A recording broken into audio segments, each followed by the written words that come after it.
এই উম্মতের নারীদের জন্যই নবী সাল্লাল্লাহু আলাইহি ওয়াসাল্লাম 4টা কাজের সুসংবাদ দিয়েছেন। 4টা কাজ করতে পারলেই জান্নাতের যে কোনো দরজা দিয়ে ইচ্ছা তারা প্রবেশ করতে পারবে। বাসায় গিয়ে এই হাদিসটা শুনিয়ে দিয়ে। 1 নাম্বার, তারা যদি 5 ওয়াক্ত নামাজ পড়তে পারে, 5 ওয়াক্ত নামাজ টাইম টু টাইম পড়তে পারে। 2 নাম্বার, তারা যদি রমজান মাসে সওম রাখতে পারে। 3 নাম্বার, তারা যদি লজ্জাস্থানের হেফাজত করতে পারে, মানে পর্দা করতে পারে। এখানে আমি খাস পর্দা বোঝাচ্ছি, ডিজিটাল পর্দা বোঝাচ্ছি না, খাস পর্দা বোঝাচ্ছি।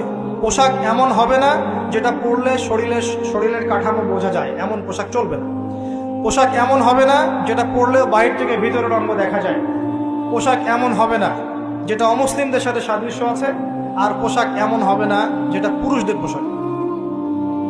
তারা যদি তাদের লজ্জাস্থানকে হেফাজত করতে পারে। আর 4 নাম্বার, যদি স্বামীর আনুগত্য করতে পারে।